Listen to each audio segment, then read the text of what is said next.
Hi, my name is Adam Funk. I'm an attorney in Houston, Texas, and I specialize in childbirth injury cases.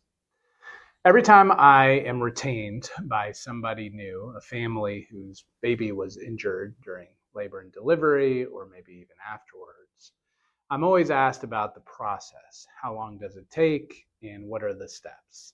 So here's a good example of a typical case of how long it's going to take and what each step-by-step process is. The first thing that we have to do is evaluate the case. We got to get all of the records. I'm talking before pregnancy, just to make sure mom's medical history matches up all throughout the pregnancy, and then of course the labor and delivery, and then any subsequent provider that is treating the baby. Once all of those records are compiled, and sometimes it can take quite a number of weeks, even months, then we are able to review them. What we typically do at Funk Law Group is that I review them personally, first and foremost, and then I have a medical reviewer take a look at it. This is somebody who has gone to medical school and law school together and review those records. We then have a lengthy discussion about the case to determine whether or not it's something that we want to pursue even further.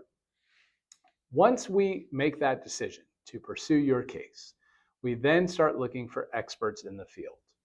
We look for only the best of the best when it comes to expert witnesses. This is a very important topic when it comes to the case itself.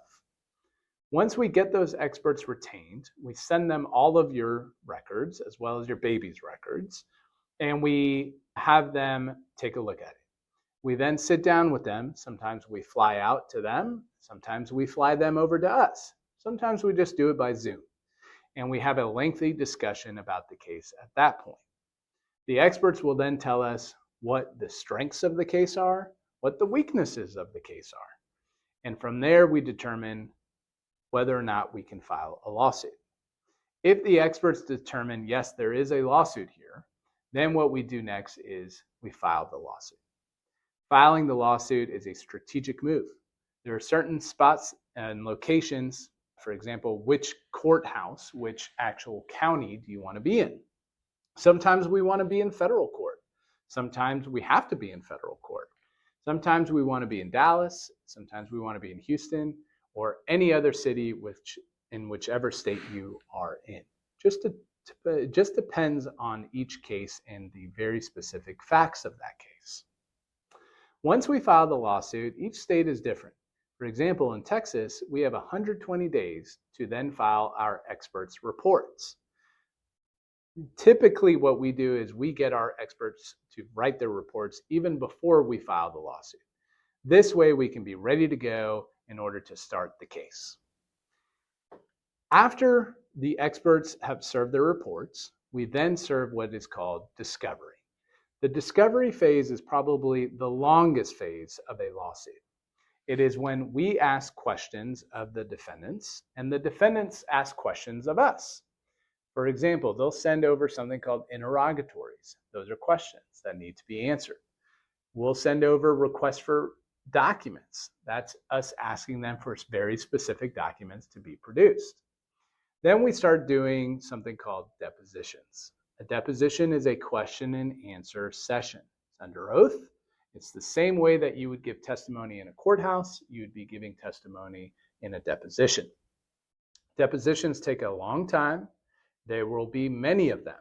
Mom, dad will be necessary. Treating providers might be necessary. And definitely the experts and the defendants will have to be deposed. Some birth injury cases can be up to 20 different depositions that need to be taken.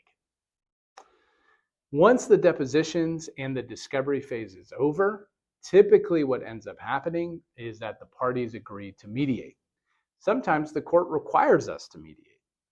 When we mediate, it is usually a full day, sometimes 2-day mediation where we sit down with a mediator and we go back and forth about numbers and even sometimes about arguments regarding the case itself. Once we come up with the numbers that are necessary to settle the case, then we can settle it. But sometimes mediation fails, and that's okay. because we always have the opportunity to go to trial. And trial typically is the last phase. We will go to trial where we request a jury of your peers to hear your case. And at the end, the jury will then determine liability, causation, and the amount of damages that are required to compensate you and your baby for your lawsuit. Sometimes after trial, a defendant or even a plaintiff, which is the family, will appeal whatever verdict or judgment comes out. That sends it up to a higher court. Sometimes the appellate court will then come out with a decision that needs to be appealed to the Supreme Court. That's a very rare occurrence, but it can happen. If you have further questions about the process of a birth injury lawsuit and case, by all means, give me a ring. You would be talking to me, the attorney on your case, and I'm happy to answer any questions that you might have. Again, my name is Adam Funk, and I'm an attorney in Houston, Texas, and I specialize in birth injury cases.